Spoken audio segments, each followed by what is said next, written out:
as suas heresias. Então, tais pessoas devem ser evitadas. É isso que Paulo está dizendo. E Tito estava enfrentando esse tipo de problema que Paulo vai ajudá-lo aqui a combater, né? Bem, agora eu quero entrar bem detalhadamente aqui no texto bíblico com vocês, que é o conteúdo da epístola. Esta carta ela se divide em 3 partes. Primeiro, a designação dos líderes da igreja, capítulo 1, versículo 5 a 16. Segundo, como aconselhar e trabalhar com diversos grupos sociais. E terceiro, temos as exortações gerais que Paulo vai dar a Tito. Bem, com relação à designação dos líderes da igreja, já li aqui o texto para vocês, né? Capítulo 1, versículo 5 ao 16. Só que eu li até o versículo 9. E eu quero continuar a leitura no versículo 10. Tito 1, versículo 10. Falando ainda sobre a questão da designação dos líderes na igreja. Porque existem muitos, especialmente os da circuncisão, que são insubordinados, falam coisas sem sentido e enganam os outros. É preciso fazer com que se calem, porque andam pervertendo casas inteiras, ensinando o que não devem, com a intenção vergonhosa de ganhar dinheiro. Foi um dos cretenses, um próprio profeta deles, que disse: os cretenses são sempre mentirosos, feras terríveis e comilões, preguiçosos. Este testemunho é verdadeiro. Portanto, repreenda-os severamente, para que sejam sadios na fé, e não se ocupem com fábulas judaicas, nem com mandamentos de gente que se desvia da verdade. Todas as coisas são puras para os puros, mas para os impuros e descrentes nada é puro, porque tanto a mente como a consciência deles estão corrompidas. Afirmam que conhecem a Deus, mas o negam por meio do que fazem. É por isso que são abomináveis, desobedientes e reprovados para qualquer boa obra. Quando você lê o capítulo 1, versículo 5 ao versículo 9, alguém lendo esse texto, melhor dizendo, né, pode pensar assim: mas para que tanta exigência? Por que tanto critério aqui para poder ter alguém para liderar, para pastorear? Aí você tem que ter em mente o contexto que Paulo está escrevendo isso. Olha o tipo de gente que estava rodeando a igreja, que estava querendo se infiltrar na igreja. Olha os riscos que aquelas igrejas, que aquelas famílias cristãs estavam correndo com esses falsos mestres à sua volta. Então, para combater esses falsos mestres, esses falsos ensinadores, era necessário realmente ter à frente de uma congregação um pastor, uma liderança espiritual devidamente ordenada e qualificada para o ofício. Não poderia ser uma pessoa qualquer, destituída de espiritualidade, sem testemunho e sem conhecimento da palavra de Deus.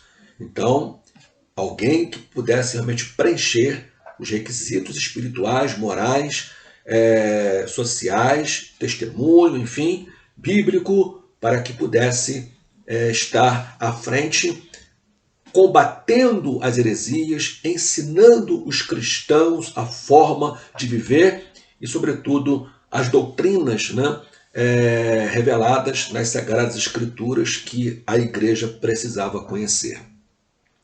Bem,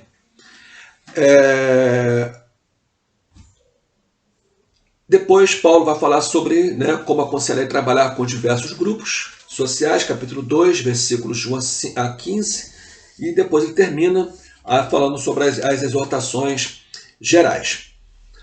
Bem, quando Paulo, logo a seguir, ele trabalha aqui a questão da sua saudação, né, no capítulo 1, versículo de 1 a 4, logo depois ele diz para Tito a razão pela qual ele o havia deixado em Creta, que era para estabelecer ali presbíteros nas igrejas e solidificar a fé dos irmãos, preparando essa liderança espiritual para apacentar a igreja. Tito, como eu li aqui, ele é advertido acerca dos falsos mestres que estavam rodeando a igreja, tentando se infiltrar e perturbar a fé daqueles irmãos. Logo depois, no capítulo 2, versículos de 1 a 10, nós vemos a norma para a conduta cristã, né? Que deve ser observada para diferentes grupos de pessoas. Aqui no capítulo 2, versículos de 1 a 10, você vai ver como que o ensino, né, ele é aplicado a diversos grupos de faixas etárias na igreja e grupos sociais. Ele diz assim: mas você ensina o que está de acordo com essa doutrina quanto aos homens idosos, que sejam moderados, respeitáveis, sensatos, sadios na fé, no amor e na perseverança. Do mesmo modo, quanto às mulheres idosas, que tenham conduta reverente, não sejam caluniadoras, nem escravizadoras, nem escravizadas a muito vinho, que sejam mestras do bem, a fim de instruírem as jovens recém-casadas a amar o marido e os filhos a serem sensatas, puras, boas donas de casa, bondosas, sujeitas ao marido, para que a palavra de Deus não seja blasfemada. Do mesmo modo, quanto aos mais jovens, exorte-os para que em todas as coisas sejam moderados. Seja você mesmo um bom exemplo de boas obras no ensino, mostre integridade, reverência, linguagem sadia e irrepreensível, para que o adversário seja envergonhado, não tendo nada de mal a dizer a nosso respeito. Aí, depois de Paulo falar como que essas pessoas deveriam viver, né, na igreja, em casa, nos relacionamentos sociais, como deveria ser o testemunho, né, dos homens mais velhos, das mulheres mais velhas, né, dos jovens, como que deveria de ser o próprio testemunho de Tito. Paulo continua agora falando também acerca dos relacionamentos sociais, a relação patrão e empregado, como ele havia dito também para Timóteo. Quanto aos servos, que sejam em tudo obedientes a seu Senhor, dando-lhe motivo de satisfação, que não sejam respondões, nem furtem, mas que deem prova de toda fidelidade, a fim de que, em todas as coisas, manifestem a beleza da doutrina de Cristo, nosso Salvador.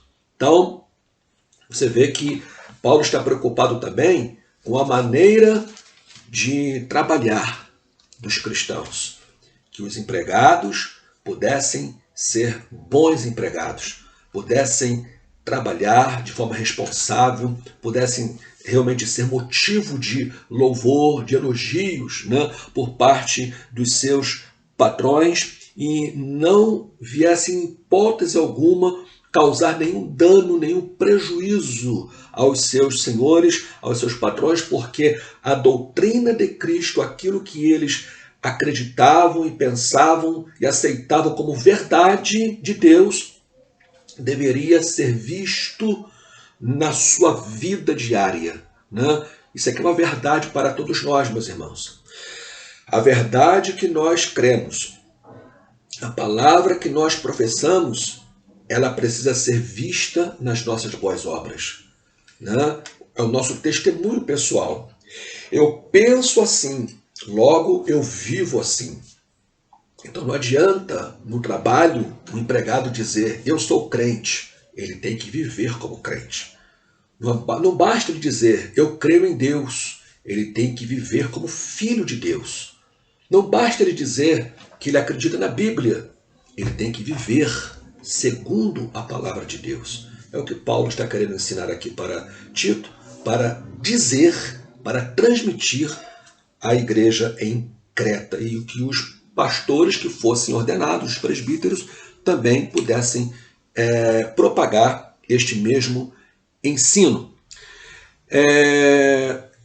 Em seguida, no capítulo 3, versículo 1, né, Paulo ele trabalha sobre acerca de males especiais da comunidade, que são acompanhadas pelas pela base para um ministro realizar o que é bom. Capítulo 3 diz assim: lembre a todos que se sujeitem aos governantes e às autoridades, que sejam obedientes e estejam prontos para toda boa obra, que não difamem ninguém, que sejam pacíficos, cordiais, dando provas de toda cortesia para com todos, pois nós também no passado éramos insensatos, desobedientes, desgarrados, escravos de todo tipo de paixões e prazeres, vivendo em maldade e inveja, sendo odiados e odiando-nos uns aos outros. Era esse o nosso tipo de viver, era essa nossa maneira, nossa conduta, né? Imoral, pecadora, que vivíamos segundo o curso deste mundo, mas agora não. Agora nós temos a mente de Cristo. Agora nós somos pessoas ordeiras. Agora nós somos cristãos. Agora nós aprendemos a respeitar as nossas autoridades. Agora nós somos ensinados a orar pelas nossas autoridades, a não blasfemar o nome de Deus através de um mau testemunho, né? Fazendo o que muitos fazem, falando o que muitos falam, e aproveito aqui o momento para dizer, né? Como todos sabemos, estamos vivendo um momento muito crítico a nível mundial, e vamos falar da nossa realidade brasileira, né? Um cenário extremamente negativo, politicamente falando. Mas, meus amados irmãos, a Bíblia nos fala que nós precisamos estar sujeitos aos nossos governantes e às nossas autoridades, e a Bíblia nos ensina também que nós precisamos estar orando pelas nossas autoridades. Então, ao invés de falarmos mal, ao invés de tecermos comentários indevidos acerca das autoridades constituídas, nós precisamos orar por elas. Vamos orar pelas nossas autoridades. Ore pelo seu prefeito, ore pelos seus vereadores, ore pelo seu governador, ore pelo seu presidente da República. Oremos, meus irmãos, oremos por aqueles que exercem autoridade sobre nós e peçamos a Deus para que lhes dê sabedoria para governarem a nossa nação, o nosso estado e a nossa cidade. Amém? Esse é o comportamento do cristão, é o que Paulo está dizendo aqui. Antes não éramos assim, antes não pensávamos assim, mas agora temos a mente de Cristo, agora somos servos de Deus e precisamos ter um procedimento diferente. É o que ele diz aqui no versículo 4, né, ao versículo 8.